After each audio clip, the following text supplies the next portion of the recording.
Del Mar College has been creating opportunities in places where people might not have seen any opportunity, making dreams come true. That didn't happen by accident. That happened because of the hardworking faculty and staff here at Del Mar, because of the values and because of the behaviors that they exhibit to our students.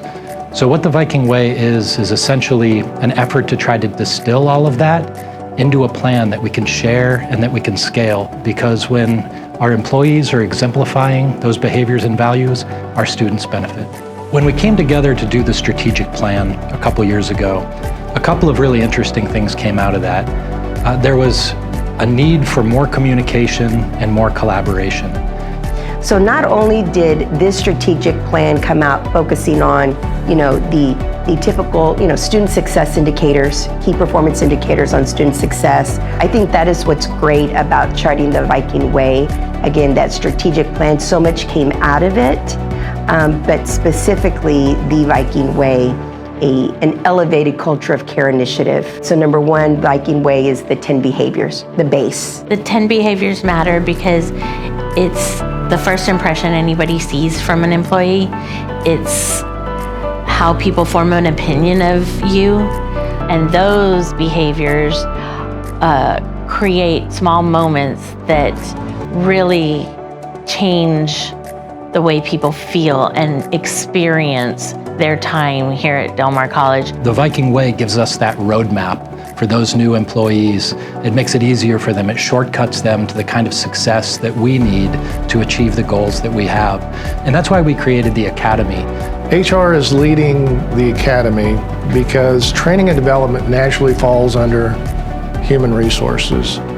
We had the opportunity to partner with Franklin Covey and develop a training platform. We started with the senior leadership team, and we're moving through the ranks so that everybody gets an opportunity to experience the 7 habits. So Stephen Covey, in his research, he developed the 7 habits of highly effective people. And it's research based on timeless principles that we use every day as leaders. And leaders tend to get complacent over time and we forget how or where we started. And so when we start with the 7 habits, we build a foundation first. And with that foundation, we kind of self-reflect and we learn who we are. Again, as leaders, we are all on different paths. And so within those paths, Stephen Covey makes you reflect and kind of ask yourself, okay, where am I at as a leader? We just rolled out our new employee orientations. So every Monday we have an HR orientation, and then we have a monthly new employee orientation where new employees will join us to learn more about the history of the college, our mission. They'll get to hear from the different departments, and they'll get to go through the introduction to the Viking Way Academy. A lot of colleges have these culture of care initiatives. That's the jargon for what we're talking about here today, but this is different. And it's different because the people here at DMC said, we don't want some kind of bought and paid for prescriptive type of culture of care initiative. We want this to accurately reflect the brand of Del Mar College and the commitment we have to our students. That's what the Viking Way is. It's a commitment to each other and to our students, and it's how we show that and embody it